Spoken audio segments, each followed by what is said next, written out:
Boa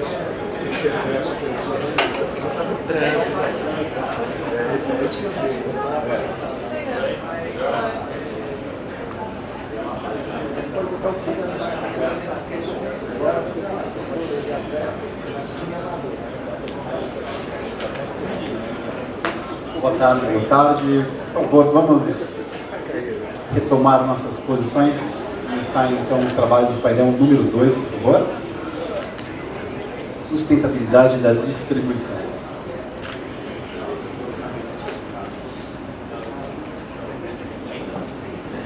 Enquanto o pessoal vai se sentando, a programação é o que está em tela. Primeiro, o Richard Hochstetter, diretor de Assuntos Econômicos e Regulatórios do Instituto, compartilha conosco quais são as visões para estimular o debate e contextualizar o tema. Depois, o Dr. Gelson Kelman vem como keynote speaker. Fazemos aquele Q&A. Lembrando, então, para os que não estavam aqui na parte da manhã, se vocês virarem o seu crachá, na parte de trás tem um QR Code, onde vocês podem mandar para... Vai cair no WhatsApp da Melissa, a Melissa direciona para o grupo aqui interno e a gente filtra, faz a curadoria. E aí, depois da sessão de Q&A, um intervalo breve, só para esticar as pernas, um rápido cafezinho, e voltamos para o painel de debate com o Dr. Zé Mário Hábito, com o Leandro Cacheta Moreira, com a Solange Ribeiro, com o Ricardo Brandão e o Cláudio vai ser o moderador, tá bom? Então, direto aos trabalhos, por favor, Richard, para fazer o termo de referência do tema sustentabilidade da distribuição.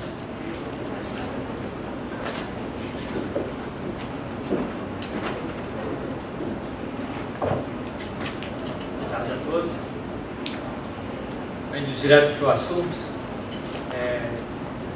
Quando a gente olha os prognósticos para a distribuição, em geral eles parecem sempre convergir para um extremo ou outro.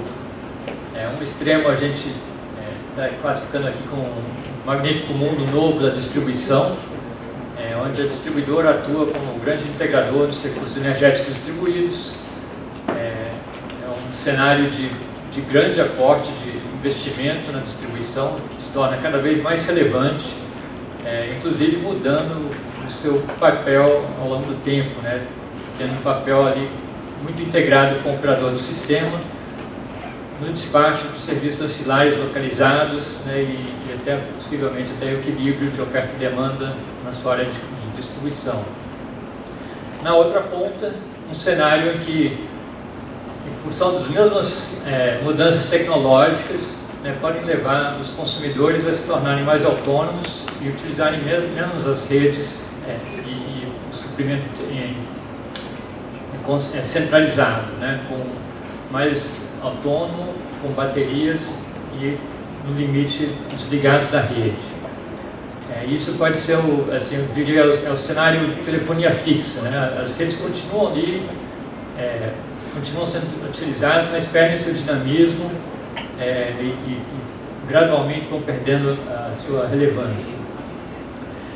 Então, a nossa discussão aqui, provavelmente a realidade está em algum lugar intermediário aí, e para pensarmos no assunto, nós levantamos 10 fatores que a gente acha que podem ser bem relevantes para pensar a questão no Brasil, e a gente mapeou esses 10 fatores nesse diagrama com 2 eixos.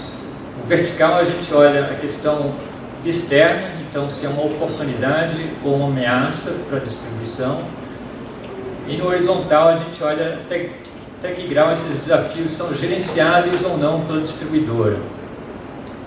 Então vamos discutir cada um deles individualmente, começando aqui pela transição energética.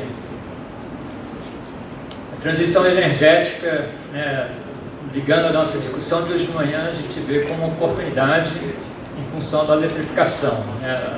As projeções são que a substituição de energéticos com base em combustíveis fósseis que emitem gases de efeito estufa devem criar oportunidades para fontes renováveis que são distribuídas por energia elétrica. Então isso deve aumentar a demanda e dar uma perspectiva de crescimento. As projeções da Agência Internacional de Energia indicam que até 2030, a participação elétrica na matriz energética global deve subir de 20% para 27%, um aumento em todos os setores, né? O imobiliário, o industrial e de transportes, né? Com destaque para os veículos elétricos, hidrogênio verde e serviços de calefação, refrigeração. E a gente coloca isso como sendo basicamente gerenciável, que, né, atendimento de demanda é tranquilo, né? Um pouco mais do mesmo. Inserção de recursos energéticos distribuídos, a gente também vê como oportunidade, também tem características muito semelhantes, mas aqui a gente classifica como estando mais para o lado esquerdo, que não depende só da atuação da distribuidora. Assim, é importante destacar isso. O sucesso na integração dos recursos energéticos depende muito da atuação da distribuidora, como ela adapta suas redes para viabilizar isso, mas tem muitas decisões que dependem de decisões regulatórias, do marco institucional, regulatório, legal, que extrapola o rol da distribuição. Esse papel das distribuidoras trabalhando de forma muito integrada com o operador do sistema, né, para despachar recursos energéticos distribuídos, é um papel que vai ter que ser desenvolvido ao longo do tempo, mas muito amarrado com aquela visão do mundo magnífico de distribuição que nós colocamos ali inicialmente. Indo para o nosso terceiro ponto que nós levantamos, é a questão de investimentos. Olhando as demandas dos consumidores, os anseios que a gente vê mapeado dos consumidores, nós vemos muitas demandas que vão exigir muito investimento nos próximos anos. Consumidores industriais, por exemplo, sempre estão clamando por mais qualidade. A gente entende que cada interrupção tem impactos sobre o processo produtivo muito relevantes. Para eles, certamente, valeria a pena investir em qualidade maior. Tem também, a gente vê políticas públicas sempre promovendo universalização. A gente sabe quão importante é a energia elétrica para a integração do cidadão. Então tem esse impulso também para levar a rede para regiões cada vez mais remotas, com densidades menores. Eficiência energética também, muito capital intensivo. Medição eletrônica para permitir tarifas mais sofisticadas, mais aderentes aos custos, também é outro vertente que clama por mais investimento. E a adaptação das redes para acomodar os recursos energéticos distribuídos, né? Mini geração e veículos elétricos vão exigir transformações muito significantes na distribuição dos próximos anos, tanto na configuração das redes para permitir esses fluxos em direções diferenciadas, como também a modernização da rede, com digitalização, para poder dinamicamente adaptar a variação dos fluxos ao longo do dia. E por fim, nos grandes centros metropolitanos, uma demanda grande também para aterramento de linhas, né, onde a disputa por espaço é muito forte. Mas se tem essa... e a boa notícia disso, a ANEEL segue, né, ela tem série de indicadores de sustentabilidade da distribuição, que a Superintendência de Fiscalização tem coletado ao longo do tempo, e a gente vê que a distribuição está bem preparada para isso e vem melhorando ao longo do tempo. O primeiro indicador é um indicador de endividamento, então olhando a dívida líquida em relação ao lucro antes dos tributos e os juros da dívida, vem caindo ao longo do tempo. Então as empresas estão menos alavancadas, elas têm mais condições de captar recursos para atender demandas de investimento no futuro. Outro indicador é um indicador de investimento, né, as despesas em capital, né, o CAPEX, em relação à depreciação. A cota de reintegração regulatória é maior do que 1 para 3/4 das distribuidoras. Então, para a maioria das distribuidoras, a base de ativos vem crescendo, né, se vem investindo mais do que a depreciação cada ano.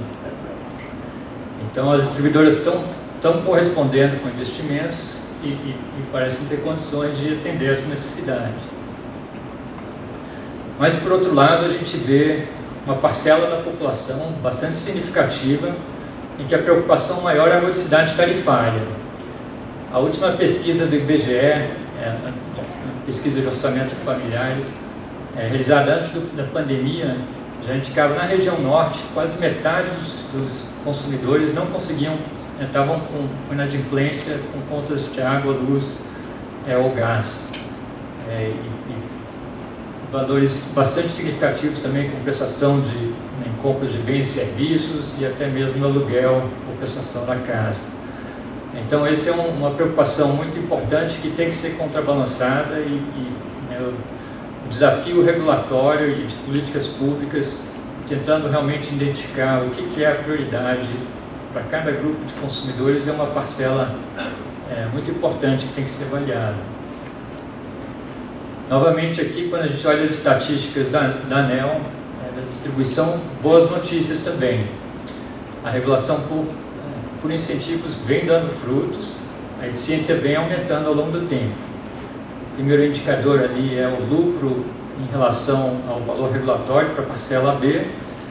Isso vem aumentando, quer dizer, está conseguindo um retorno maior, entregando o mesmo serviço a um custo menor, que dá esse lucro crescente. Então, isso abre espaço para modicidade tarifária, seja pelo fator X ou pela reposição tarifária nas revisões regulares. O indicador de baixo também indicando a mesma coisa, os custos operacionais, ali, com pessoal, administração, materiais, serviços de terceiros e operação, os valores observados versus o regulatório, baseado no benchmarking histórico, também mostra uma redução ao longo do tempo. O eixo vertical ali está invertido, então subindo é que está diminuindo o custo, se tornando mais eficiente. Então, novamente, as distribuidoras e a regulação tarifária vem permitindo atender essa necessidade, mas certamente as políticas públicas, os incentivos regulatórios têm que estar muito antenados, procurando qual é a prioridade de cada grupo de consumidores. E aí chegamos ao nosso quarto quadrante, e esse é o que nos mais preocupa, porque estamos falando aqui de ameaças e predominantemente não gerenciáveis. E a gente começa com a primeira questão, os ataques à agência reguladora e à regulação. A gente ainda está na sombra do patrimonialismo no Brasil, a gente vê uma elite política partidária e administrativa ganhando poder para si e riqueza, e disputas entre elas que muitas vezes atrapalham e prejudicam a busca do interesse público. E a gente vê isso de uma forma contundente no setor elétrico nos últimos anos. A gente vê o Congresso com projetos de decretos legislativos, já foi discutido hoje de manhã a votação ontem na Comissão de Infraestrutura, de um PDL justamente para suscitar a tarifa de transmissão com base em preços locacionais, como a lei prevê, e tem vários outros exemplos, e todo ano tem novos projetos de decretos legislativos sendo emitidos. A gente vê grupos políticos procurando ocupar todos os cargos principais das instituições do setor, às vezes de forma forçosa, indo contra o que está previsto em lei em relação à alocação das pessoas. A gente tem visto algumas decisões de diretoria, às vezes não tão bem embasadas, contrariando o parecer dos quadros técnicos da ANEEL, e a gente tem até tido situação em que a reunião de diretoria foi esvaziada em função de disputa com relação a questões de indicação de cargos. Toda essa disputa prejudica a busca do interesse público e as discussões técnicas precisam acontecer para permitir boas políticas no setor. O sexto item que a gente traz é a questão dos tributos e encargos. Grande parte das decisões que são feitas são distorcidas para grande carga de tributos e encargos tributivos. A gente acompanha isso constantemente junto com a PricewaterhouseCoopers. Pensávamos que ia ter boas notícias este ano, os tributos tiveram uma boa queda este ano, caíram de 35,6 para 32,9 em 2022, em grande parte por causa da Lei Complementar 194, que reconheceu a essencialidade da energia elétrica, né, e então exigiu que não se podia cobrar ICMS acima da alíquota básica de cada estado. Só que esse ganho, essa redução, foi mais do que compensada pelo aumento dos encargos no ano, de forma que a carga total subiu de 46% para 48%. Isso é principalmente por causa da CDE e os subsídios cruzados que estão embutidos ali dentro. O campeão continua sendo os incentivos para as fontes incentivadas, seguido pela CCC, mas o que vem mais crescendo é a de micro e mini geração distribuída, já superou a tarifa social e vem crescendo de forma muito rápida. O sétimo item que a gente levanta é a questão de inadimplência e perdas não técnicas. A analogia que nós fazemos das perdas não técnicas é como se fosse cupim.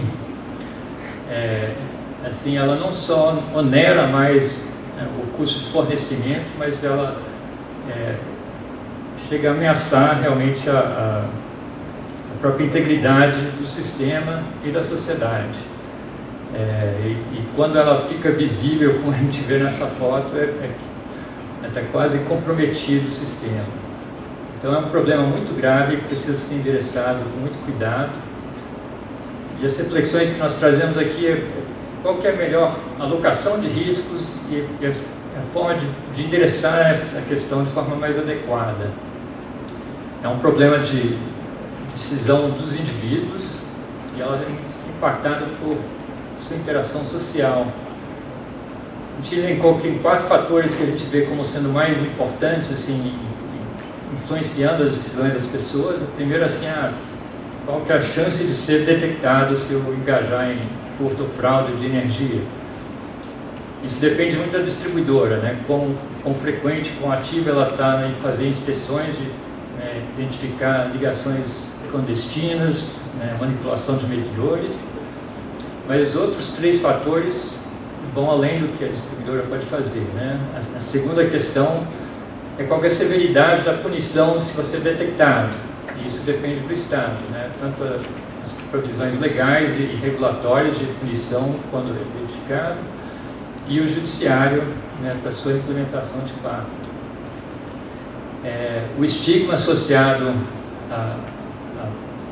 ao comportamento, né, pelos vizinhos e pelos conhecidos é bem importante também. E por fim a questão da facilidade de execução, né? Existe um know-how envolvido ali e tem prestadores de serviços especializados, né, que ajudam isso. E aí você pode olhar e você identifica as técnicas de furto e fraude, muitas vezes são bem localizadas geograficamente, então você vê que isso é propagado em diferentes regiões. Então, levando tudo isso em conta, assim, nos trazem as reflexões da pandemia, né? Por mais cuidadoso que você seja na pandemia, o seu comportamento individual só vai até um certo ponto, né? O grau de proteção vai depender do comportamento das pessoas em sua volta, né? Então é muito importante que se tenha uma ação coletiva coordenada pelo Estado e um processo de conscientização da população para combater de forma eficaz as perdas não técnicas. O 8º ponto que a gente traz é a queda de mercado. E aí isso acontece em vários níveis, de várias formas. O primeiro, que já vem acontecendo há algum tempo, é o esvaziamento da comercialização regulada, né? A mudança do ACR para o ACR, isso impulsionado muito, né, pela fuga da contratação regulada, né, a contratação obrigatória de Itaipu e da eletronuclear, e das usinas que são importantes para a segurança do sistema, mas que são mais caras do que outras, né, que são embutidas nos leilões oficiais do governo para atendimento da carga regulada. Tem um segundo nível de migração, mas isso só afeta a comercialização, né? Continua utilizando as redes da mesma forma. Mas tem um segundo nível de migração acontecendo no mercado atacadista, que é a autoprodução, né? Consumidores se juntando em consórcios para se caracterizar como autoprodução, e isso traz mais algumas vantagens, uma forma de fugir de tributos e encargos, que nem são cobrados para o consumo líquido, é uma forma de evitar, né, a conta Covid, conta escassez hídrica, de empréstimos passados que foram tomados para passar aqueles períodos difíceis. E o mesmo tipo de coisa acontece também no mercado varejista, né, pela micro e mini geração distribuída, que vem crescendo de forma exponencial, né, superando todas as projeções oficiais realizadas pela EPE e pela ANEEL. Isso é impulsionado, em primeira mão, pelos muito generosos subsídios embutidos no sistema de compensação de energia, mas também pela redução de custos da energia solar, né, fotovoltaica, e pela busca dos consumidores de fugir de tributos e encargos. Importante lembrar, isso é uma fuga, acima de tudo, do suprimento centralizado, né? Mas até aí, assim, mesmo a micro e mini geração distribuída geralmente usa a rede de transmissão e distribuição de forma bastante intensiva, às vezes até mais do que na forma só de consumo. Talvez a maior ameaça para a distribuição em si seja a deserção de rede. Aí é quando o consumidor toma a decisão de, né, acoplar com a micro e mini geração distribuída a bateria, né, eventualmente completamente desligada da rede. Isso sim, então, leva à redução de mercado, e se isso acontece numa escala suficientemente grande, pode ser uma grande ameaça. Se isso é baseado só nos custos efetivos, tudo bem, isso é uma coisa, é a realidade. O problema é quando essas decisões são distorcidas por outros fatores que podem estar tornando isso atraente para o consumidor individualmente, mas de uma forma sistêmica pode estar elevando os custos sistêmicos, né? E essa é a grande preocupação, especialmente com os tributos e encargos, estrutura tarifária. Mas essa é a principal fonte de preocupação com a espiral da morte, né? Então, se você realmente tem uma parcela significativa dos consumidores se desligando da rede, né, você tem uma redução no mercado, que exige então uma elevação das tarifas para recompor a receita requerida, que torna mais atraente ainda a deserção da rede, e aí você pode realmente entrar naquele ciclo vicioso. Uma reflexão muito importante a ter quando você pensa nisso é a importância estratégica de redes do sistema, ela que permite a operação integrada.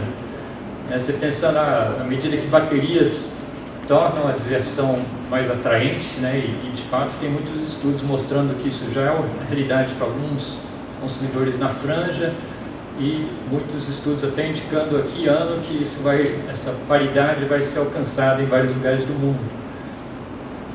Mas se a bateria ficar mais barata para o consumidor individual, em rede também, e rede permite um compartilhamento que permite uma série de benefícios, né? Os ganhos de escala, que sempre foram historicamente muito relevantes, está perdendo um pouquinho a relevância agora, com medida que temos tecnologias que podem ser construídas em praticamente qualquer escala, sem grandes perdas. Mas o que se perde muito, e eu acho que perde mais ainda hoje do que no passado, são as sinergias da diversidade, tanto do lado da oferta como do lado da demanda, né? Então, a diversidade da forma de produção, especialmente dessas fontes não controláveis, e também a variação da demanda, né, dos consumidores, suas variações idiosincráticas. Os ganhos que você tem com rede de compartilhamento desses recursos são muito grandes, além de também conferir mais segurança para o sistema. Então, qualquer discussão desse tipo é muito importante ter em mente esses fatores. E aí, por fim, o último componente que a gente coloca é a questão de vencimento das concessões. O risco que a gente coloca aqui é que isso cria uma descontinuidade no processo de financiamento, né? Quando você não tem um processo de prorrogação claro, com os critérios e como o processo vai acontecer, isso pode secar o mercado de financiamento. E quando empresas distribuidoras sofrem baques, né, choques externos, não conseguem financiamento para dar a ponte para lidar com aquilo, isso pode ser dramático. E a Light dá um excelente estudo de caso disso no Brasil este ano. Em janeiro deste ano, todas as agências de rating classificavam a Light como um grau de investimento.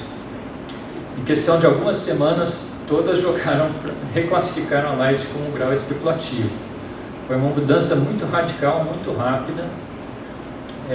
E é interessante, a única que tinha um viés negativo em janeiro era da Fitch, e era justamente por causa do risco de prorrogação, né, não definido. Não que isso ameaçava o equilíbrio econômico financeiro, eles mantinham o ranking de grau de investimento, mas eles viam, né, porque em caso de não prorrogação, o valor de reversão dos ativos já era maior do que a dívida, né, então não era uma ameaça para os credores. Mas o risco era a questão de financiamento de curto prazo, que poderia ser difícil, dado essa incerteza. Mas vamos dar uma olhada aí como isso evoluiu ao longo do tempo. Isso aqui são as ações da Light em 2019, elas flutuavam ali ao redor de R$20. E aí sofreu o primeiro baque, que foi a crise Covid, né? O mercado desabou quando estava tudo fechando, o comércio, a indústria. O governo proibiu o corte de energia em caso de inadimplência, então dava uma perspectiva muito negativa também de que isso podia ser um problema crônico olhando para frente. Ao longo do ano foi melhorando, né? Teve a conta Covid, que dá um financiamento para atravessar um período difícil. Até o final do ano, o valor das ações da empresa já estavam voltando para o patamar anterior à crise. A empresa aproveitou esse período para fazer uma captação de recursos, né, teve oferta primária e secundária de ações, mas logo em seguida um segundo baque, o aperto monetário do Banco Central. E entre março e agosto, apenas 5 meses, a taxa de juros subiu de 2% para 13,75%, aumentando muito o custo de financiamento de curto prazo. O terceiro baque para a Light é uma das mais atingidas, foi a questão da evolução do PIS/COFINS. A Light foi uma das primeiras empresas que entrou contestando a cobrança de PIS/COFINS pela União sobre o ICMS cobrado na conta de luz. Como o prazo de prescrição regido no Código Consumidor, que rege sobre o consumidor e a distribuidora, tem um prazo prescricional menor do que o tributário, que rege a relação entre a distribuidora e a União, entendimento jurídico que a diferença ficaria com a distribuidora. Então todo o planejamento foi feito com isso, mas aí em 2021, em maio, entrou no Congresso, teve um projeto de lei, 1208, que previa então todo o repasse desse valor para o consumidor. Isso virou lei então em junho de 2022, então mais um fator que impactou as expectativas e o planejamento financeiro da distribuidora. E aí a gota d'água foi a crise das Americanas, né, a fraude anunciada naquele momento, que abalou o mercado de capitais e secou a possibilidade de captação em curto prazo. E aí imediatamente então a Light contratou a Laplace para fazer uma reestruturação do capital, a Holding entrou no processo de recuperação judicial, e esse é o estado que a gente está aí de negociação. 2 pontos que eu destacaria aqui. Primeiro, quem primeiro sente o baque é o acionista, né? Olhando ali, estava no patamar de R$24 as ações, caíram para R$2 no auge da crise. O segundo ponto que eu destaco é o fato do impacto financeiro, né? Os baques econômicos, as distribuidoras sofrem o tempo todo, mas em geral você consegue financiar e recuperar mais à frente. Mas quando isso ocorre no final da concessão, com indefinição como vai ser esse processo, isso pode ser mortal. E geralmente as empresas que caem em falência ou processo de recuperação são por causa de problemas, né, de falta de liquidez. E aqui é exatamente esse caso. Então isso mostra, né, uma das fragilidades, um risco que tem o processo de contrato de concessão com prazos e sem esse processo de prorrogação bem definido previamente. E aí, para fechar esse assunto, o momento de memória aqui, a Light originalmente ela era conhecida, era Tramway Power and Light and Power, e ela atuava em São Paulo, Rio de Janeiro. E é interessante que o papel principal era o tramway, né? Então era a troca dos trolleys, os trolleys de ferro puxados por animais pelos modernos bondes elétricos. Depois era light, o processo de iluminação pública, e só por fim o power, que era o fornecimento de energia mesmo para fábricas e residências e comércio. E a palavra bonde que a gente usa no Brasil, né, só no Brasil que se usa esse termo, é por causa que a forma de financiamento dos trolleys elétricos foram bonds que foram emitidos, né, debentures. Então ali seu bonde está passando, é bem tangível, você vê seu investimento rendendo alguma coisa real. E é legal ver essa confluência desses três fatores, né, a questão de eletrificação, modernidade e finanças, que elas são muito essenciais e amarradas, né? Energia elétrica é essencial para a vida moderna, mas é uma atividade de capital intensiva, então a questão de segurança jurídica e regulatória é essencial quando a gente pensa em sustentabilidade.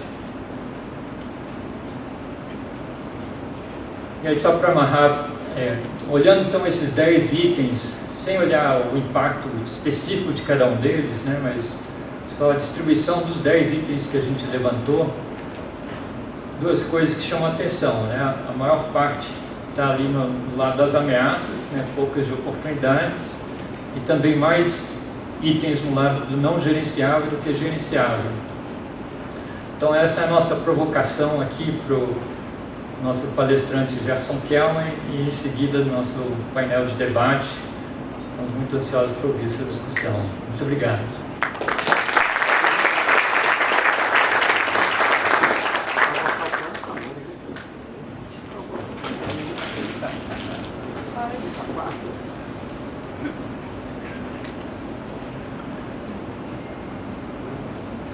Acho que essa é a apresentação mais desnecessária em termos de keynote speaker que a gente já fez, né? Então, fazer a apresentação do Dr. Gerson Kelman é fácil e difícil, né? É fácil porque todo mundo conhece, não dá nem para pensar em ler. Esse aqui é o bio resumido do Dr. Kelman. As coisas mais importantes para o dia de hoje é que ele já foi ex-diretor-geral tanto da ANEEL quanto da ANA. No meio do racionamento, teve um relatório muito famoso chamado Relatório Kelman, né, que foi um diagnóstico técnico que virou a bíblia de muita gente para entender o que estava acontecendo. Mas uma coisa que quem faz produção de textos acha inacreditável é que o Dr. Kelman, além dos 2 livros, já fez 67 capítulos ou prefácios e 127 artigos científicos, né? Quem escreve um sabe qual é o desafio, imagina mais de uma centena. Então, sem muitas delongas, por favor, Dr. Gerson Kelman.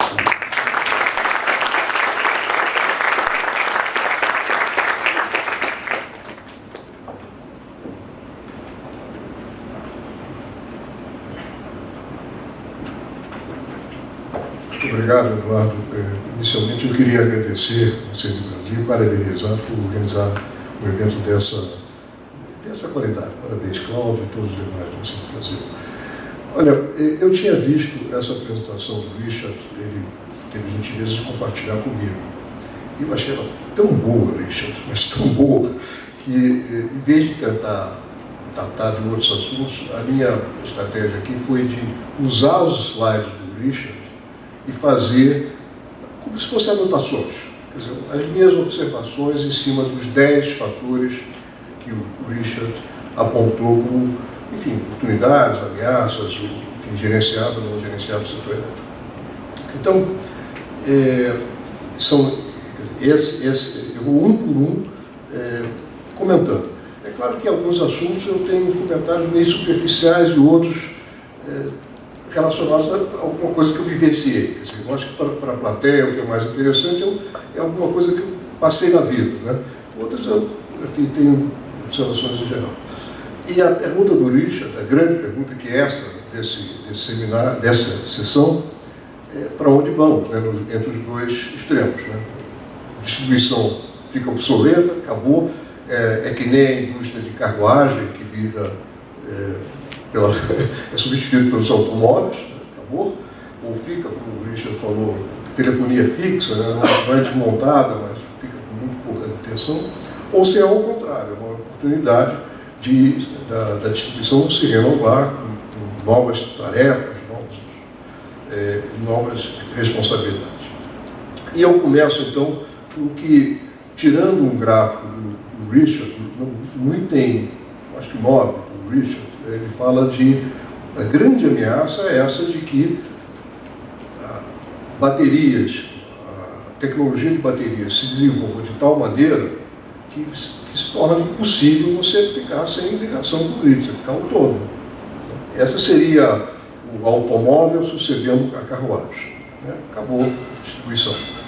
Acabou, na verdade, não só a distribuição, acabou a centralização, o processo de geração centralizado. Você passa a ter... ele usou esse slide nesse contexto, quer dizer, a espiral da morte nesse sentido.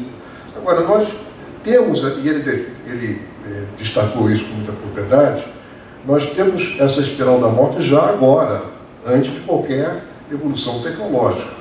Essa espiral da morte se dá pela evolução, quer dizer, pela saída de consumidores do ambiente cativo para o ambiente regulado, para o ambiente livre, e também pela geração distribuída. Quer dizer, no seguinte sentido, isso eu estou aqui pregando para convertidos, quer dizer, todo mundo sabe disso. Mas quando você retira mercado do ambiente regulado, você deixa para os que remanescem no ambiente regulado dois pesos. Né? Um peso dos encargos, que os livres já não têm mais, ou pelo menos não têm integralmente, né? Os livres ou o pessoal que tem geração distribuída, e você também deixa com os cativos um portfólio de contratos, quer dizer, a distribuidora compra no atacado em nome dos cativos, um portfólio de contratos que garante a segurança do sistema e é mais caro. Então, quer dizer, cada vez mais você tem um incentivo para você fugir do ambiente regulado. A espiral da morte é isso. Então, nós corremos, antes mesmo de qualquer ameaça tecnológica da distribuição colapsar, nós temos uma ameaça regulatória legal, né, de que as coisas, por nossa deficiência, né, por deficiência da sociedade, como é que nós nos organizamos, não com breakthrough tecnológico, tornar a distribuição inviável. Isso vai significar que vai acabar a distribuição nesse cenário? Quer dizer, nós não fazemos, continuamos todos caminhando celeremente em direção ao precipício. Isso significa que a distribuição vai acabar? Não, não significa. Significa que nós vamos ter uma grande crise para sairmos da crise com uma nova formatação. Quer dizer, ou nós vamos conseguir arrumar a casa antes de uma grande crise maior, assim, catastrófica, ou vamos ter uma coisa como em 2001. Quer dizer, no intervalo alguém me perguntava: como é que vocês conseguiram, 20 anos atrás, fazer a reforma, né, em 2004, com tantos legados que nem a gente tem agora, né? Eu disse, é porque nós tivemos uma crise energética, e a crise energética acabou criando as condições de reformar. Passados 20 anos, está na hora de reformar de novo. Ou nós vamos reformar por bem, né, se pensando direito, ou nós vamos ter uma grande crise, e aí da crise sai. Bom, então, nessa minha técnica, quer dizer, primeiro disse qual era, de tudo que o Richard falou, eu destaquei logo o que me parece o principal problema. Né? Agora vamos item a item com diferentes profundidades. O item 1, os 10 fatores que ele anuncia, ele é uma oportunidade e é gerenciável. Quer dizer, a transição energética, e já foi falado muito pela manhã, o que ela traz em termos de oportunidade de eletrificação, a digitalização, enfim, como distribuição. Não sei se era o Ricardo que falava, não sei, alguém falava, muita gente fala, que distribuição é um negócio de aluguel de ativos. Acho que às vezes é Mário mesmo que fala isso. Distribuição de ativos. É um aluguel de ativos. O negócio da distribuição é alugar ativos. Então, qualquer oportunidade de aumentar os ativos que estão sendo alugados, é bom para a distribuição. Então, quando você tem eletrificação que exige modernização da rede, em princípio, uma oportunidade. E como foi destacado pelo próprio Richardson, isso só se materializa num ambiente de estabilidade regulatória e jurídica. A gente está sempre brigando com esse tema, desde sempre na história do setor elétrico, com estabilidade regulatória e jurídica. Eu que atuo também no setor de saneamento, quando vejo o setor elétrico, fico até com inveja. Trabalho nos dois, porque o setor elétrico, apesar das críticas que nós fazemos, ele é muito mais estável, previsível, do que o setor de saneamento, que tem muito mais dificuldades. Mas no setor elétrico, eu me lembro uma vez, quando eu estava na ANEEL, eu tive uma palestra no TCU. Né? E eu me lembro um slide que eu mostrei no TCU para os ministros do TCU. Mostrava assim, qual era a taxa de retorno média, típica, que isso deve ter sido em 2007, estou falando de coisas muito antigas. Qual era a taxa que se praticava no setor elétrico no Brasil e qual era a taxa que se praticava no Chile? Né? E na época, eu não me lembro de onde eu tirei esse dado, mas na época no Brasil era 12% e no Chile era 8%. Né? Aí eu disse para os ministros, olha, de onde vem 12 não está mal, mas de onde vem essa diferença de 8 para 12? Nós, o TCU, a agência, o Brasil, quer dizer, a nossa insegurança de manutenção de regras em geral. Isso no setor elétrico, que é o mais, entre todos os serviços públicos, talvez o mais bem organizado. Então precisamos disso. Aí, eu, em vez de pular para o item 2, eu pulei para o item 3 do Richardson. Por quê? É necessidade de investimentos. Por quê? Porque eu tenho dúvida, como eu estou dizendo que o negócio de distribuição é um negócio de aluguel de ativos, né? Bom, se tiver necessidade de investimento, se essa necessidade for possível de ser atendida, é uma oportunidade, é algo bom. Então, poderia, eventualmente, fiquei na dúvida se seria um quadrante amarelo ou verde. Eu organizei. Por isso que eu pulei direto para cá. Então, o que o Richard nos falou? Recuperando aqui, ele acabou de falar, o Bruno Santana. Ele mostrou que a ANEEL, na minha época não tinha isso, eu acho, não me lembro, mas eu acho que não tinha. Tem índices que acompanham a performance das empresas. Isso é bem bacana, né? Quer dizer, então tem lá um índice que vê se as concessionárias estão com dívida crescente ou decrescente. Ele concluiu que, em média, as empresas de distribuição estão com dívida decrescente, que é bom. E depois, a capacidade de renovação dos ativos, que ele comparou o CAPEX com a depreciação dos ativos. E, portanto, os ativos estão crescendo. Né? Então, está lá. Significa o quê? Significa que a ANEEL está acertando, pelo menos não está errando para baixo o WOC. Né? Você até que esteja errando para cima, mas estou vendo aqui o Leandro, mas o WOC está satisfatório, porque senão não é por aí que temos um problema. Né? As distribuidoras conseguem investir, em média. Tem distribuidoras que não conseguem investir. Ele acabava de falar do caso da Light, é um caso que eu acompanho mais de perto, porque eu sou do Rio, e fui presidente da Light, e então me dói muito tudo que diz lá do Rio, e eu vou falar disso mais tarde um pouco. Bom, mas além desses dois progressos que já foram feitos, eu também acho que talvez a ANEEL, eu não sei se já está avançando nisso, mas poderia também investigar uma outra coisa que sempre me preocupou muito, não quando eu estava na ANEEL, mas depois que eu fui para a Light, eu percebi que os incentivos para os executivos típicos do mundo corporativo podem, em alguns casos, não serem compatíveis com uma empresa de infraestrutura, concessionária de serviço público, né? Porque quando você tem, digamos, uma empresa varejista, faz todo sentido você, o Conselho de Administração, estabelecer incentivos de curto prazo para os administradores, presidentes, enfim, diretores, etc., além dos incentivos de longo prazo. Mas numa empresa de infraestrutura que ela tem uma grande inércia, uma distribuidora é uma empresa que tem grande inércia. Se você para deteriorar a qualidade do serviço, tem que passar muitos anos alocando mal o capital. Você pode ter que passar muitos anos, por exemplo, distribuindo dividendos em vez de investir.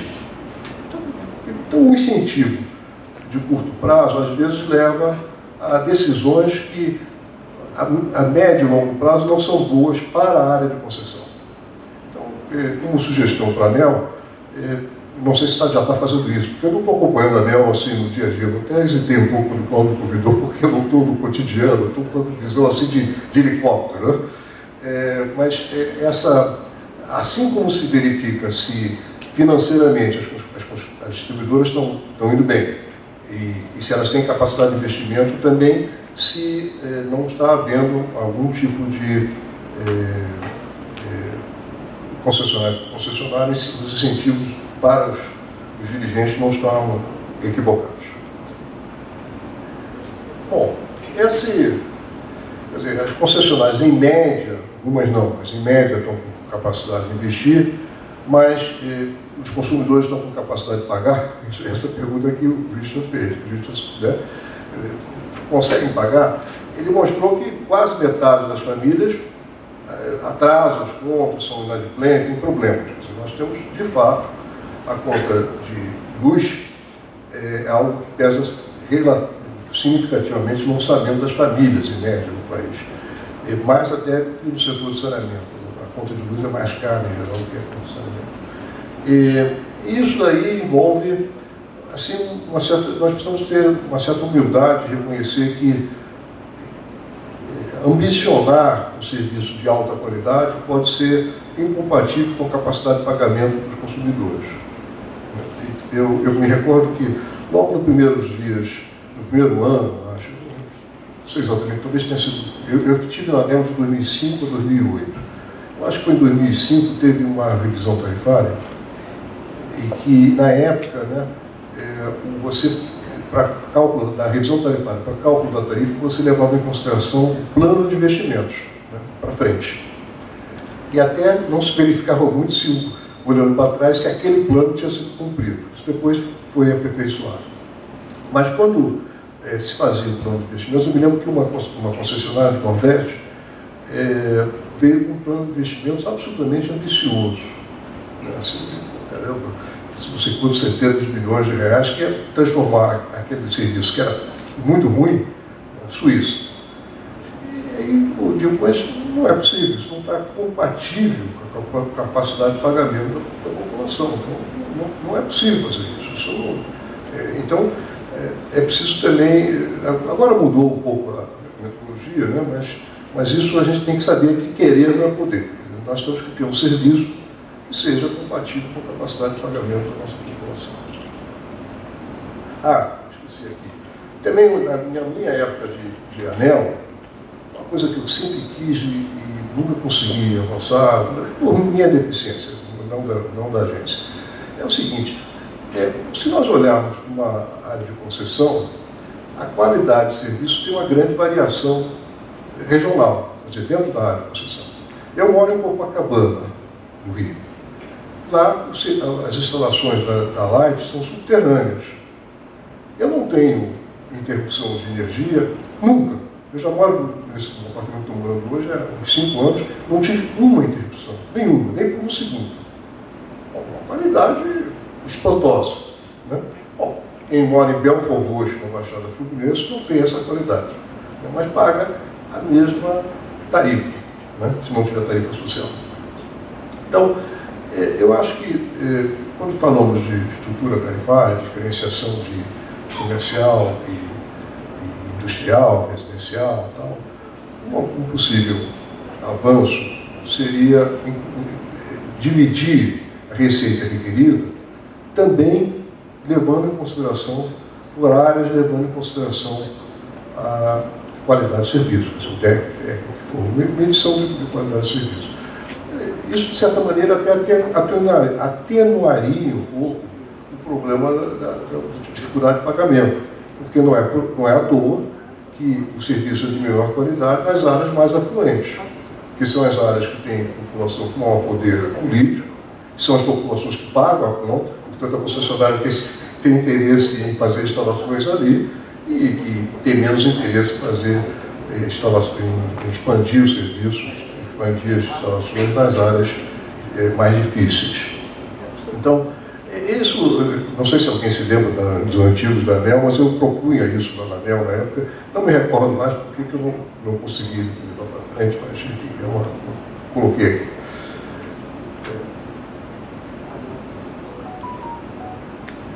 A inserção dos recursos energéticos distribuídos em resposta à demanda. Bom, essa é uma discussão longa, né? Geração distribuída. Né?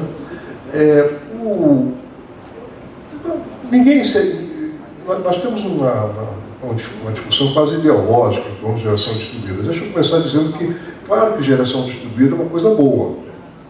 Né? Não tem nada de errado em ter uma geração, de ter um telhado fotovoltaico. Isso é uma coisa boa, é um avanço tecnológico. Nossa dificuldade não está nisso, nossa dificuldade está nos sinais econômicos associados à geração distribuída. Então, às vezes, parece que alguém é contra o avanço tecnológico, como se fôssemos nós, os fabricantes de carruagens, né? Contra os automóveis fortes.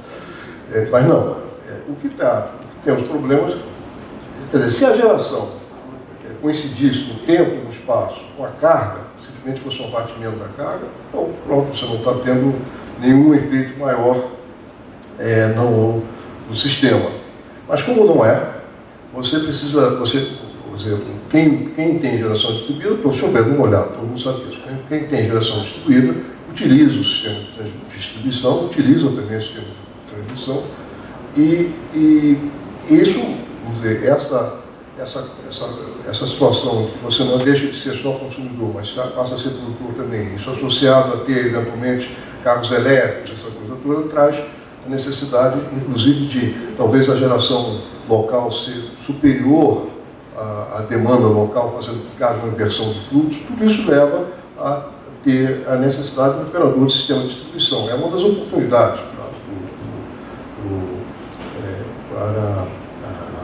para a distribuição. Quer dizer, passa a ser uma espécie de ONS da distribuição.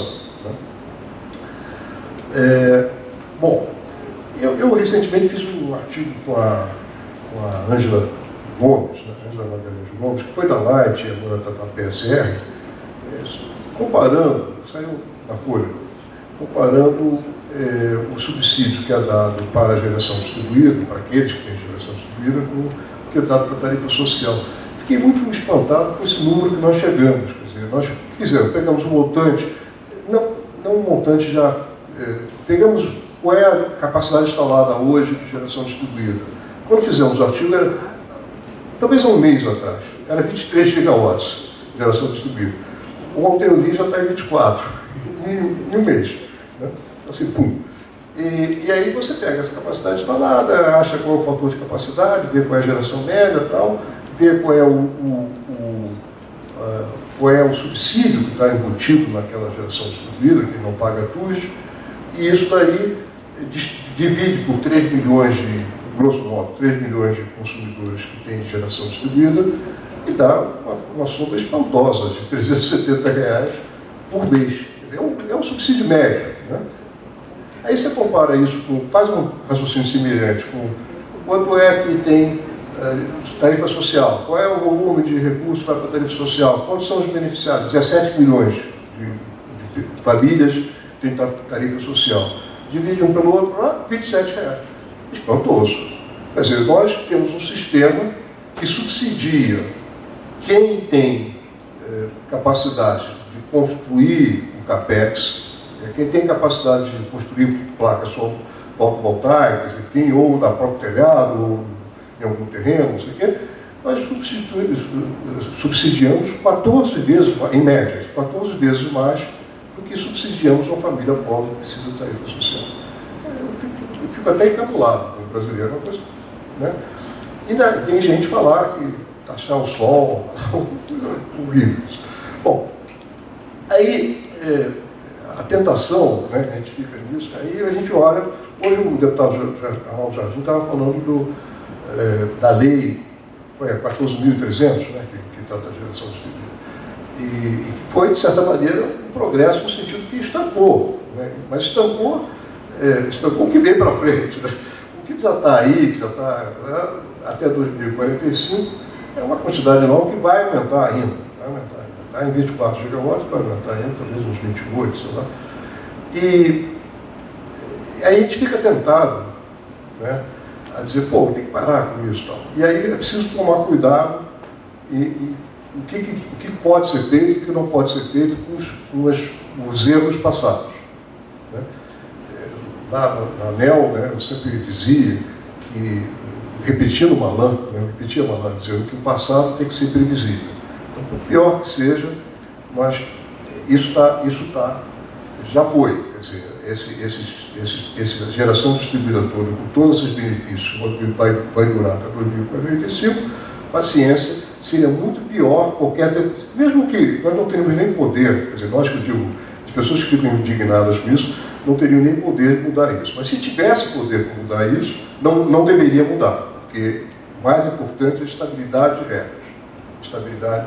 Agora, isso não quer dizer que essa estabilidade de regras, regras que não viraram ainda a realidade econômica, não possam ser mudadas.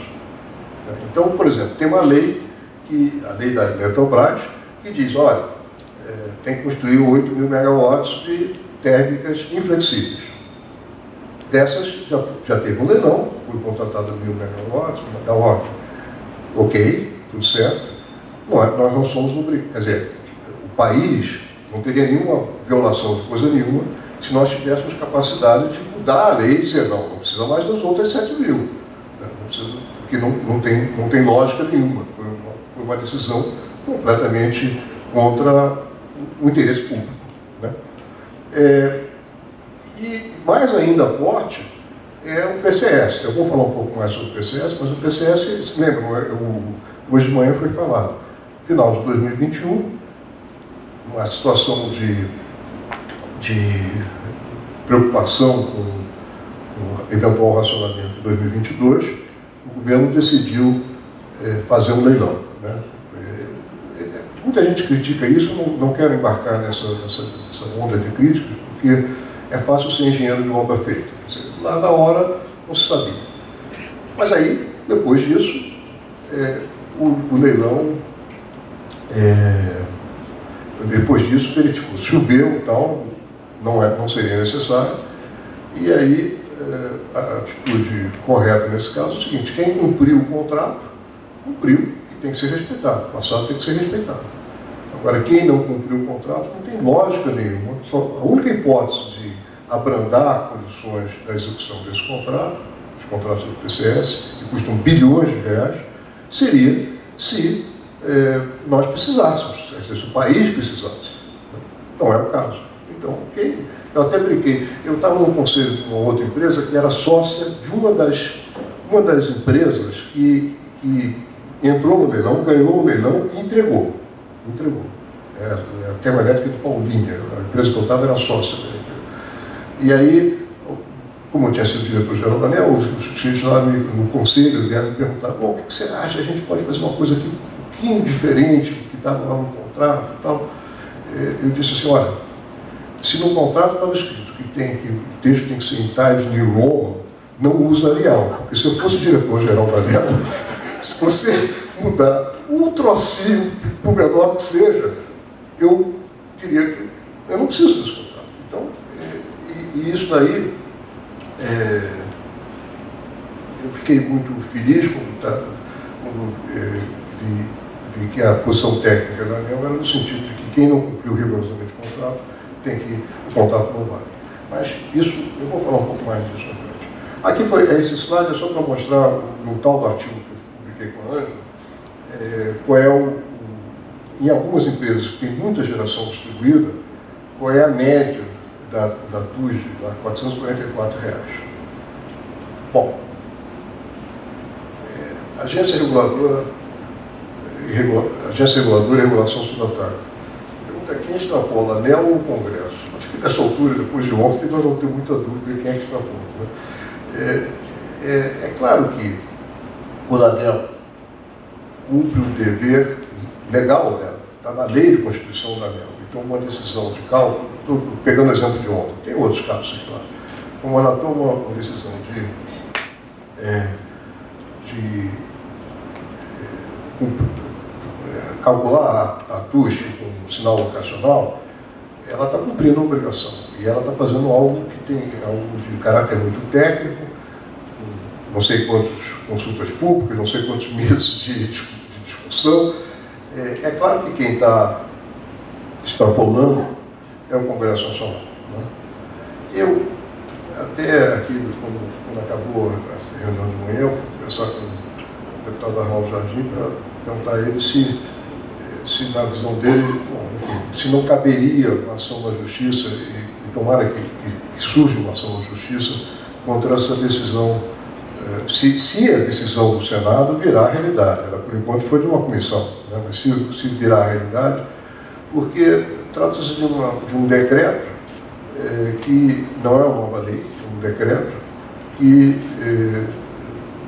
vamos dizer, se choca com o que dispõe a lei. Talvez caiba aí, e o Leandro me explicava que pode ser até que tenha uma visão constitucional, porque decretos legislativos são para evitar abusos do Executivo, e talvez tenha ocorrido o contrário. Cabe talvez uma discussão na Justiça. Mas é inquestionavelmente uma grande derrota da regulação do país e do setor elétrico, esse tipo de coisa. Principalmente, pelo que eu li hoje de manhã, enfim, teria sido, vários senadores teriam decidido dessa maneira para uma moeda de troca, para que no próximo, quando for discutido a revisão tarifária do Amapá, aí se derrube a decisão da ANEEL no que diz respeito a... É difícil conter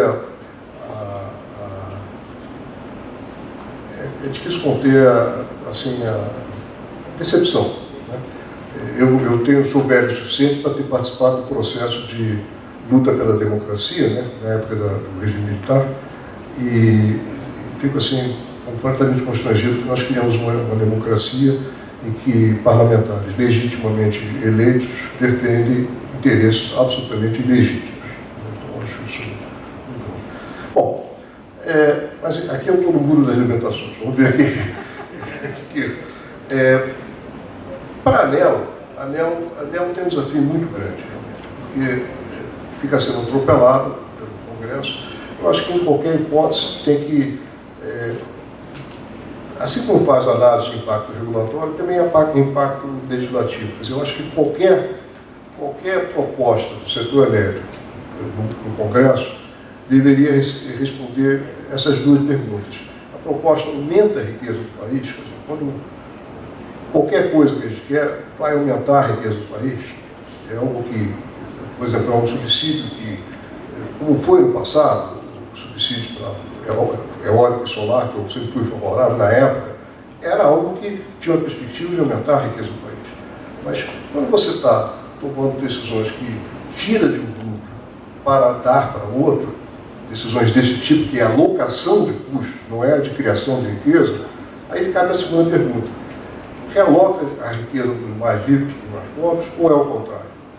Lamentavelmente, o que a gente tem visto é o contrário. Quer dizer, são alocações que, na direção dos mais pobres, subsidiando os mais ricos.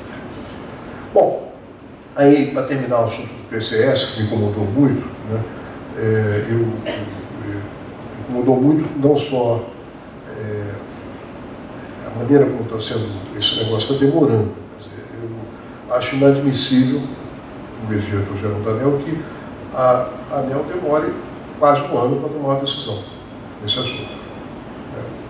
E isso não é pela área técnica. A área técnica fez o seu papel. Mas isso, deixar isso pendente, sem tomar uma decisão, e deixar que o TCU intervenha nisso, né, é ruim. Eu escrevi um artigo sobre isso, dizendo que a ideia do TCU ter uma secretaria de conciliação é uma boa ideia. O que quer dizer isso? O TCU, na minha experiência com o TCU, é uma entidade que fica atrás da esquina, com o tacape na mão, esperando você fazer algum erro, dá logo pancada sem cometer um erro. Essa iniciativa de previamente discutir com os administradores públicos se o que está sendo feito está razoável ou não, me parece que dá segurança aos administradores públicos e vamos dizer, combate a tal da paralisia das canetas, né? O administrador público tem medo de assinar. Isso é bom. Agora, no caso específico, que é essa contratação PCS, lá das térmicas, não precisava o TCU entrar nisso, não precisava o MNE entrar nisso. Eu acho que isso é um assunto da ANEEL e a ANEEL, enfim, o diretor responsável pediu vistas, deveria, em respeito ao setor e à agência, devolver logo esse pedido de vistas. Bom, agora o nosso item é elevada a carga de tributos em cargos. Isso é óbvio que nós vimos. O Richard mostrou aquele gráfico que mostra o que ele disse. Tivemos uma colher de chá no ano passado, quando o ICMS baixou, a tarifa de energia elétrica, né? Teve um limite. Mas, por outro lado, os tributos subiram.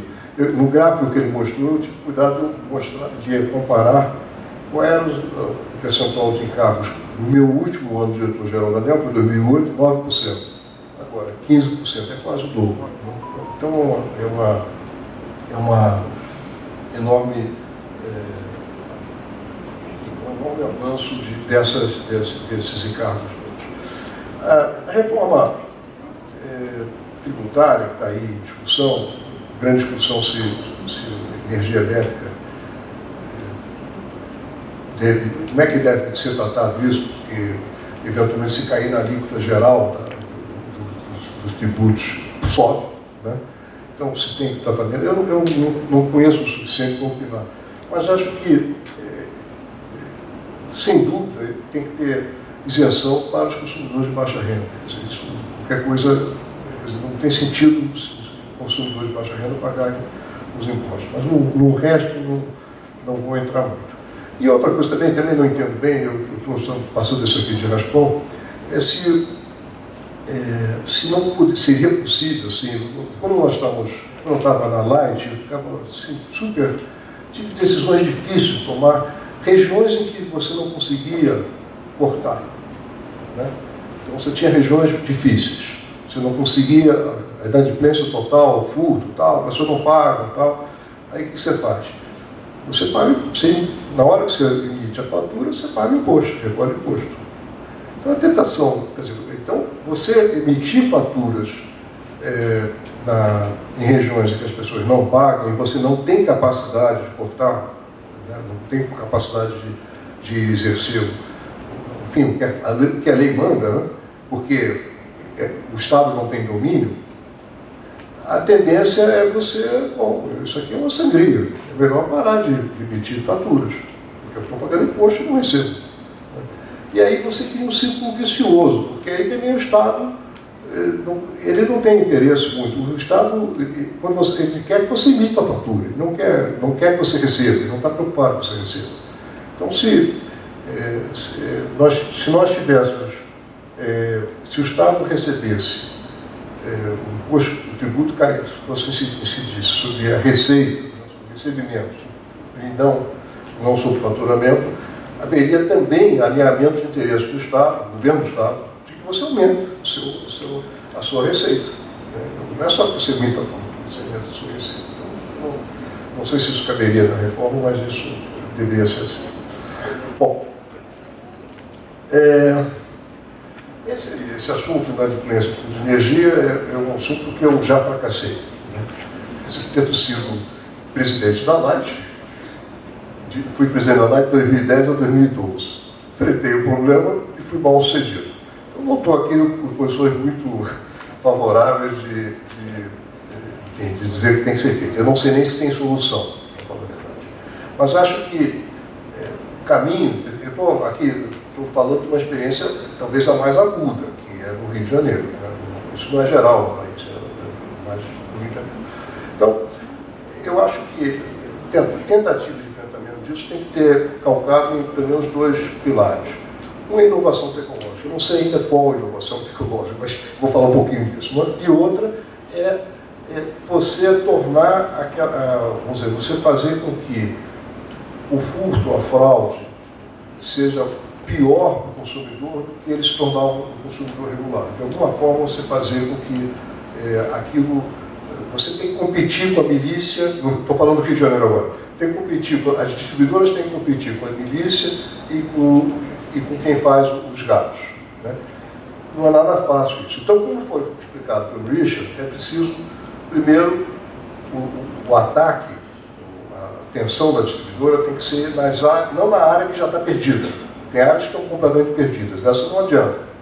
Não é por aí que você começa. Você começa pela franja, para pedir que o mal se alastre. Né? Porque se eu pago a minha conta regularmente, mas a minha vizinha não paga, daqui a pouco eu também não pago. Isso é um contágio que ele fez a análise, ele fez um comparativo com o gripe, enfim, epidemias em geral.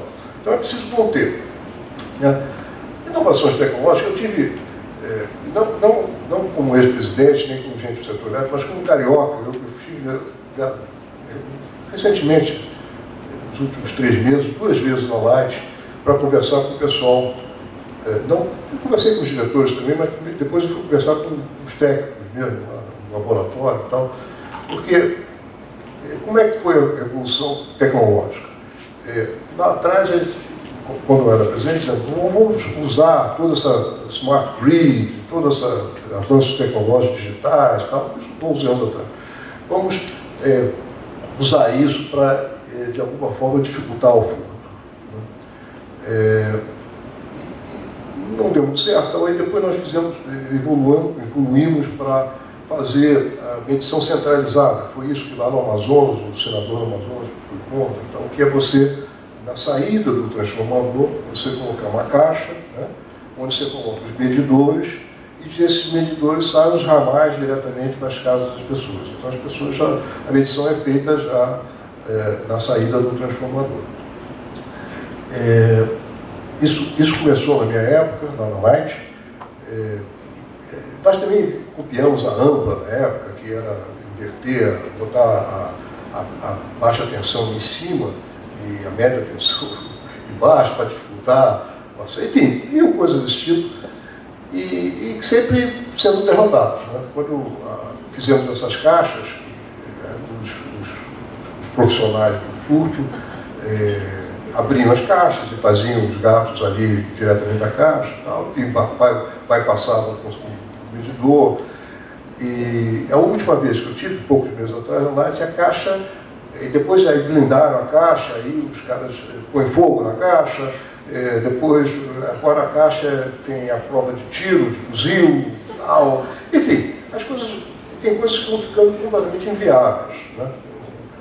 Você tira, nessa solução, você tira a baixa tensão. Não tem baixa tensão, você não pode se ligar à baixa tensão. Eu acho que nós não temos ainda uma inovação tecnológica até agora, mas acho que podemos ter. Eu tentei ver pelo Google literatura sobre esse assunto, e claro que eu não fui ver no IEEE ou na literatura da Inglaterra, da França.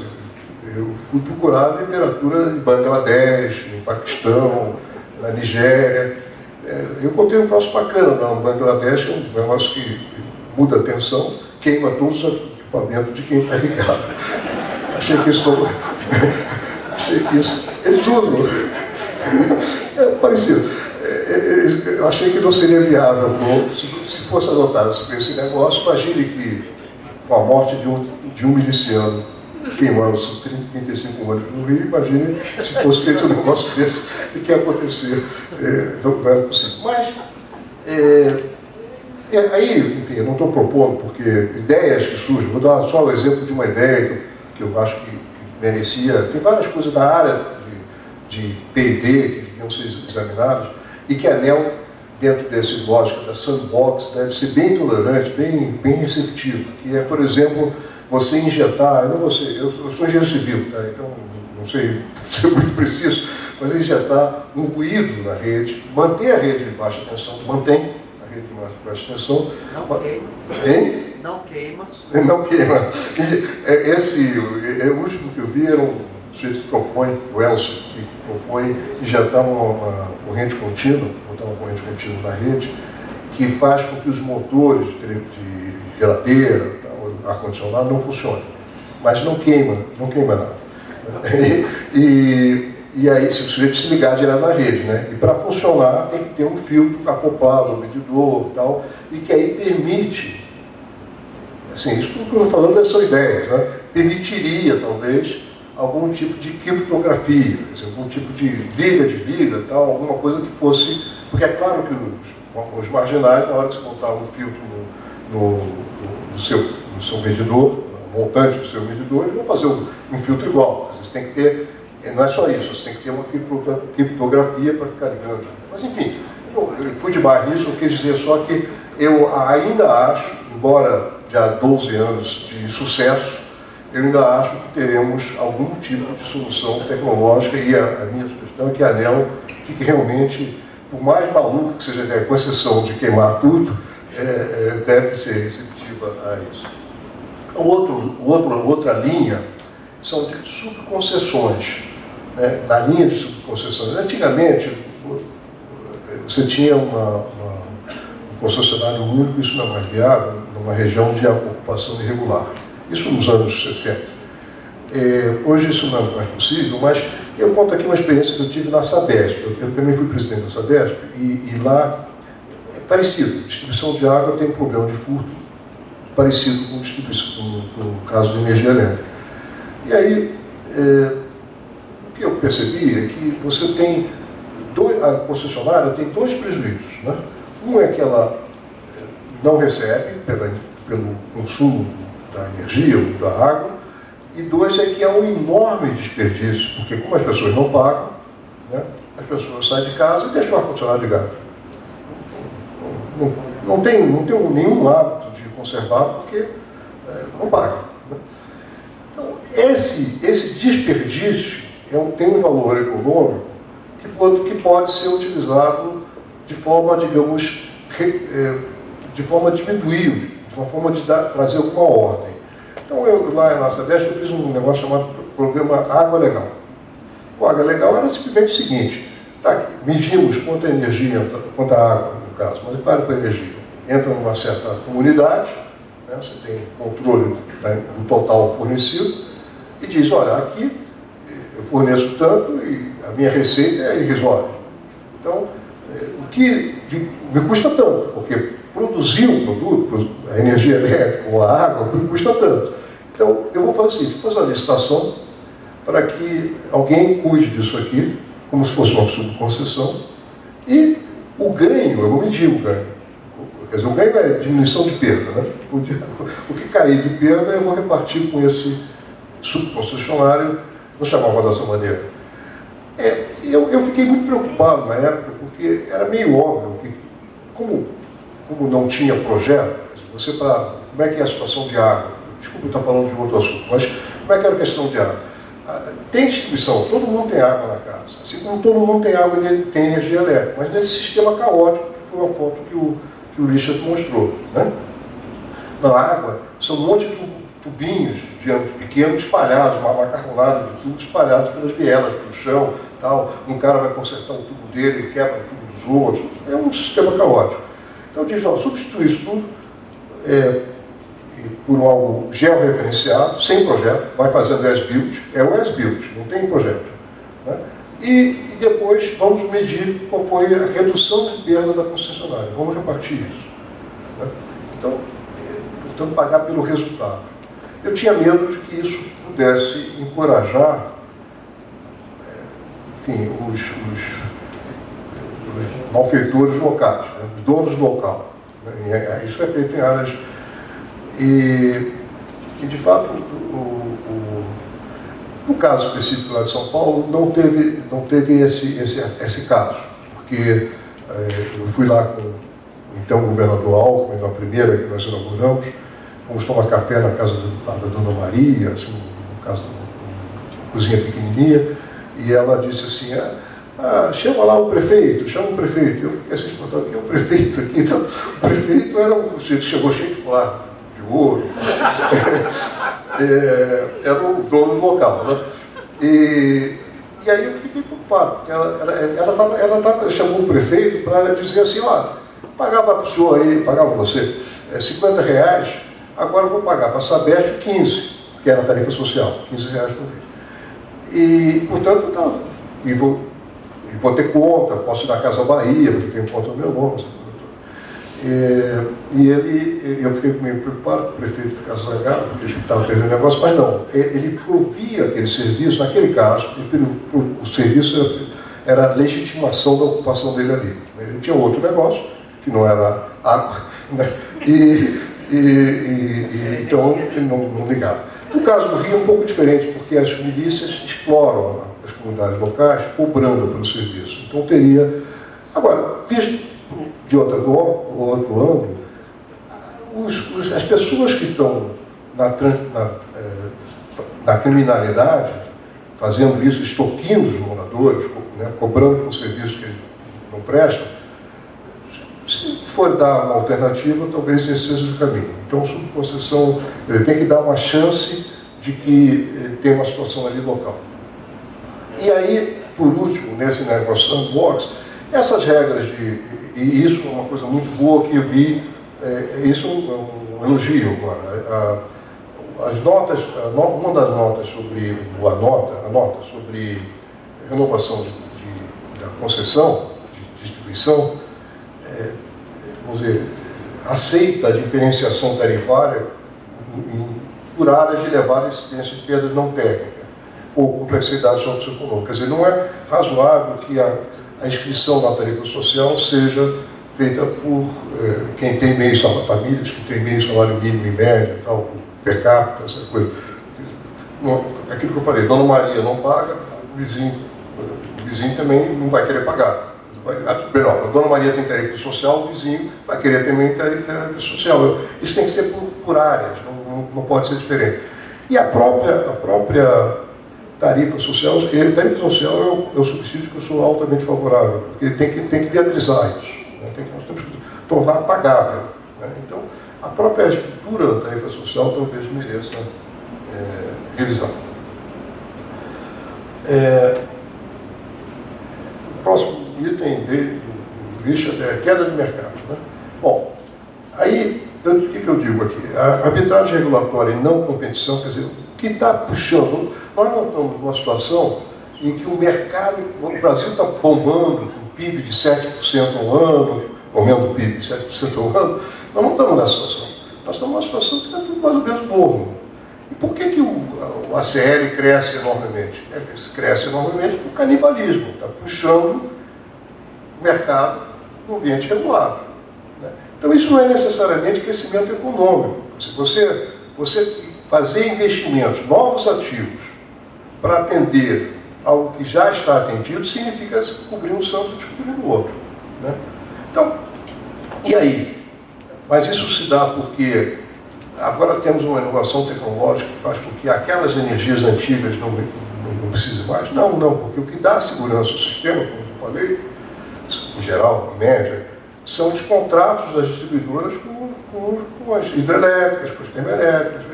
Isso que dá despachabilidade. Então, não é que a gente que eu quero conservar coisas que não são mais necessárias. Não, elas são necessárias. Então, essa migração não se dá por uma razão realmente de que estamos fazendo o país crescer, e sim por uma arbitragem regulatória. Então, arbitragem regulatória e não competição é o que estimula a migração dos grandes consumidores para o ambiente livre, né? E isso, de alguma forma, como eu falei, quer dizer, ou nós vamos conseguir reformar isso, ou vamos ter uma crise, e na crise isso vai ser reformado. Vai ser reformado de qualquer jeito, mas ou é uma crise maior, uma dor maior, ou sem dor. Eu recentemente estava num um conselho de uma empresa que consome energia. E aí veio essa coisa, consumidor, vamos nos transformar em autoprodutor. e aí eu sei o diretor que apresentava a coisa, apresentou um negócio muito bom para a empresa consumidora de energia, porque baixava enormemente o custo energético da empresa. E a minha reação foi dizer, então eu voto a favor, não posso votar contra esse tipo de coisa, porque é bom para a empresa. Minha obrigação aqui é defender a empresa. Mas como brasileiro eu fico envergonhado, porque nós estamos nos fantasiando de autoprodutores. Porque a autoprodução, lá atrás, o que era isso? Instala-se uma nova fábrica, um novo... cheguei. Instala-se uma nova fábrica. Eu não marquei. Não, vou chegar, vou terminar. Então, lá atrás, a produção de um novo consumidor, uma nova fábrica. Aí instala-se uma fábrica, você diz, não, deixa que eu, em vez do sistema, todos os consumidores financiarem, pagarem pela infraestrutura necessária para me atender como fábrica, uma nova carga, deixa comigo que eu vou gerar. É um autoprodutor, tá, em geral, ali. Então, isso tinha toda a lógica de ter, vamos dizer, não pagar uma série de encargos, etc. Agora, quando você é, obviamente, um consumidor, você não corre o risco nenhum, nem sabe que geração é, né? Isso daí é só uma arbitragem regulatória que leva a você tirar o peso das suas costas e jogar nas costas dos outros que não podem se defender. Acho isso um horror. Em relação à geração distribuída, eu quero também chamar a atenção com um outro fato que me parece relevante, principalmente em caso da Light. Quer dizer, quando você, mesmo quando a geração distribuída, a carga da geração distribuída na revisão é abatida da distribuidora, ela deixa de ter essa responsabilidade. Por outro lado, o denominador entre perdas e mercado de baixa tensão aumenta, porque o denominador diminuiu.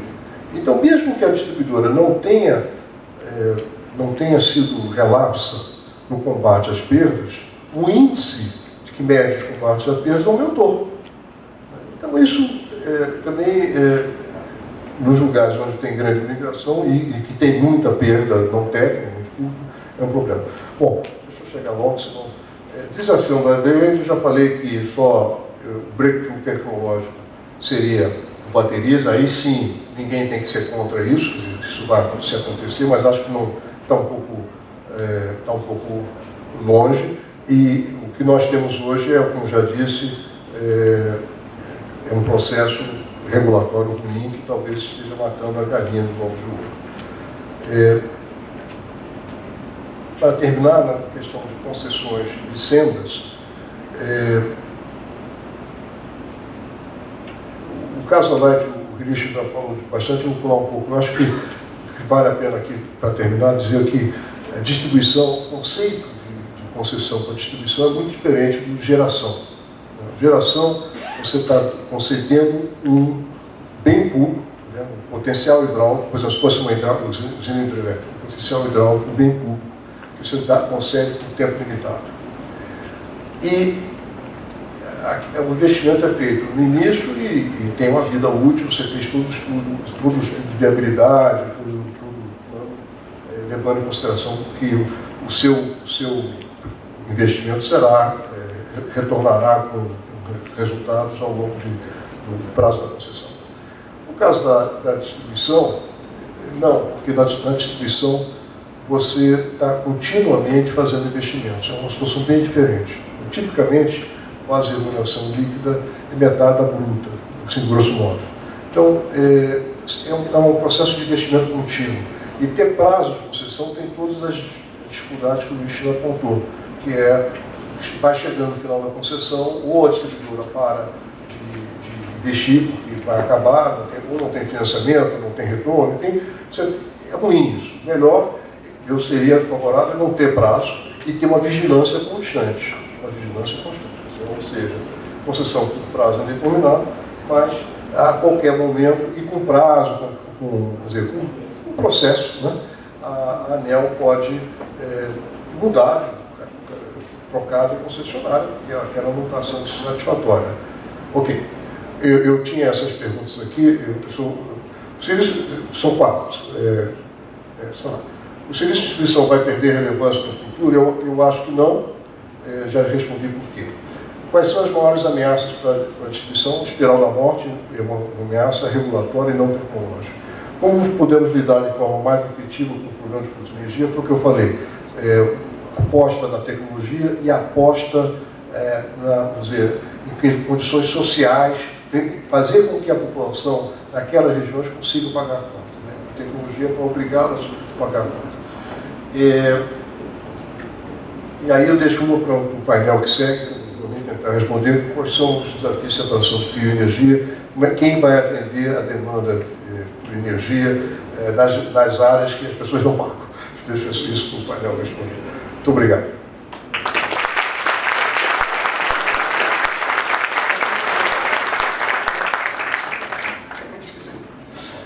Esqueci que tem.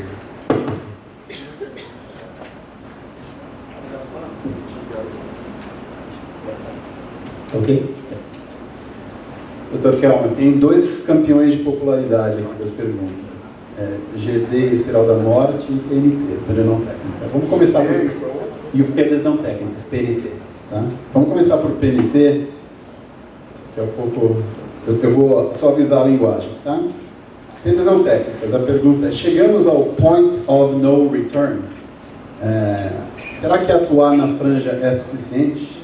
Não seria mais fácil criar o constrangimento frente aos vizinhos e junto ao judiciário, exigindo punição mais severa? Então, a pessoa relembra que aqueles 4 fatores que afetam o comportamento do fraudador. O primeiro era a detecção pela distribuidora, ela pode fazer alguma coisa. Depois o 2, severidade da punição. O terceiro, o estigma associado ao crime. E o 4, a facilidade do furto. Será que o Estado não está lavando as mãos? A gente não corre o risco de chegar a um limite onde ninguém vai querer operar uma rede como a Light? Toma aqui a chave, eu desisto, você sabe fazer melhor que eu, então boa sorte. Eu acho que essa foi essa última aqui. Quando o Richard mostrou a evolução das ações da Light, né? Aliás, eu devo dizer que quando eu era presidente da Light, eu achava que eu tinha que dar exemplo e ter ações da empresa que eu dirigia. Eu comprei um pouco de ações da Light, não muito, mas pouco, a R$24. Isso deve ter sido em 2010, por aí. Então, aí ele mostrou que o pico, tantos anos depois, era R$24. E depois caiu para R$2. Né?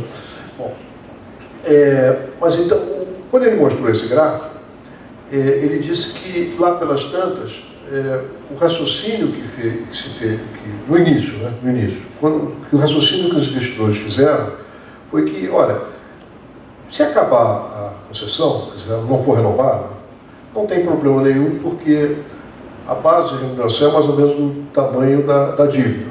Então, fica elas por elas. Né? Agora, essa solução tem 2... Suponhamos esse caso, suponhamos que não seja renovada a concessão. Tipicamente 10 bilhões, um número ordem de grandeza, 10 bilhões de reais de base de remuneração líquida e uns 11 bilhões, uma coisa assim, de dívida. Então é muito perto, enfim, seria elas por elas.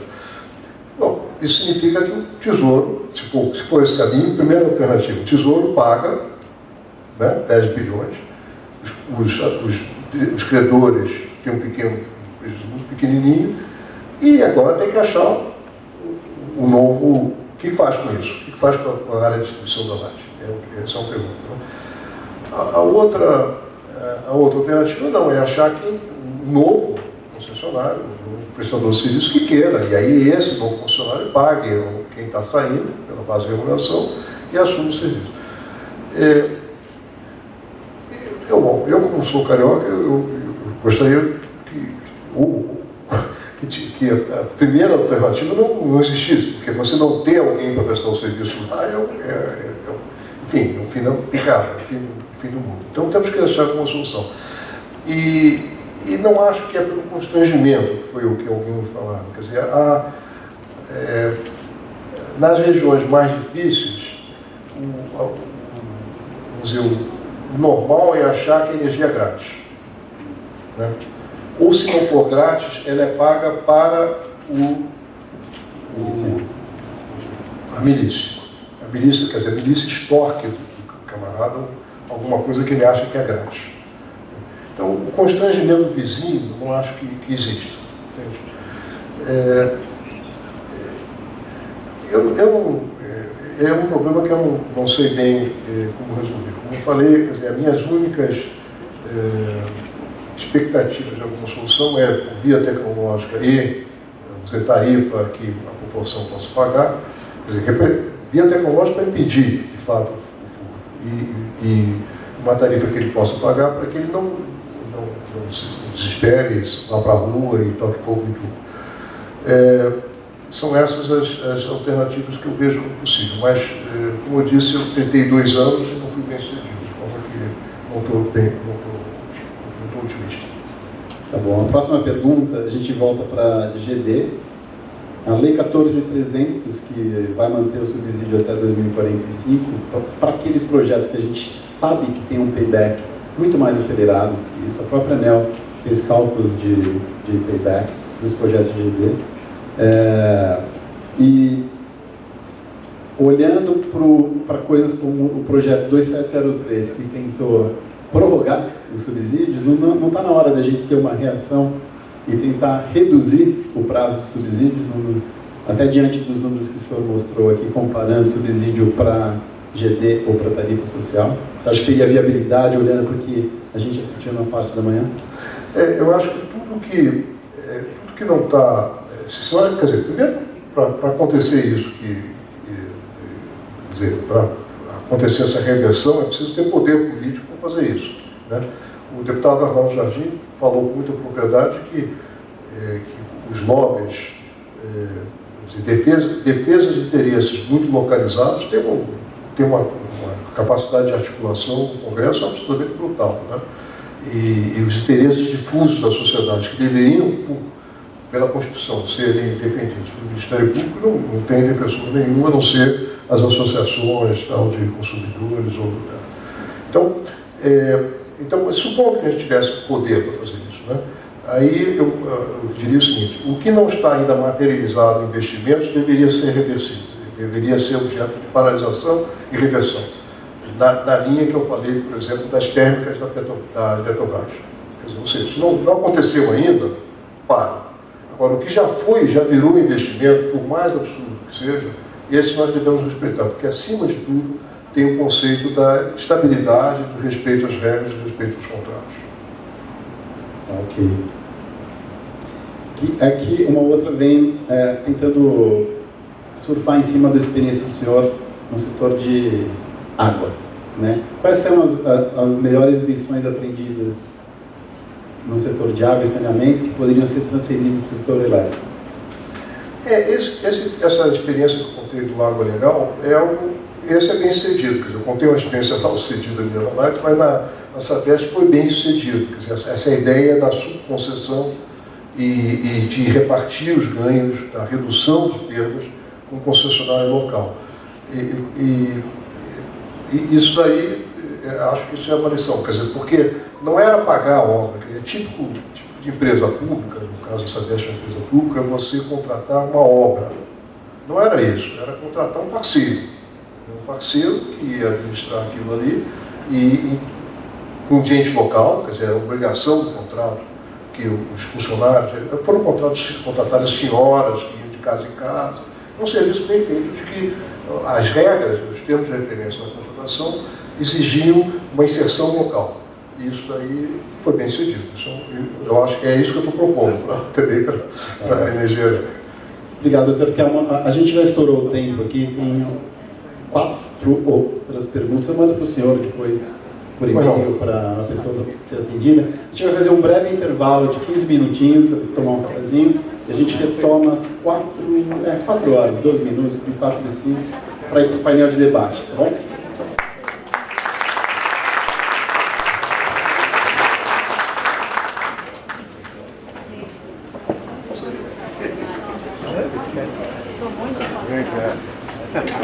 Vou dar um abraço nele. Eu disse ao meu.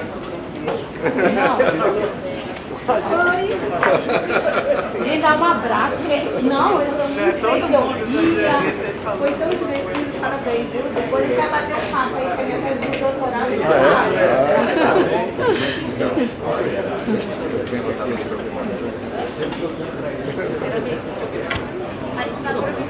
Ficaria horas.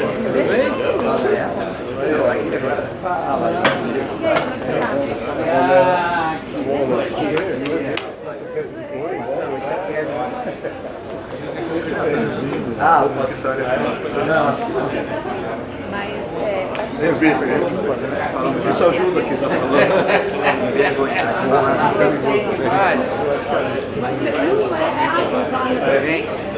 E aí? Ah, mas eu tô vendo. Muito bom te ver, companheiro. Você sempre arrasando. E aí, Brandão? É um maravilhoso.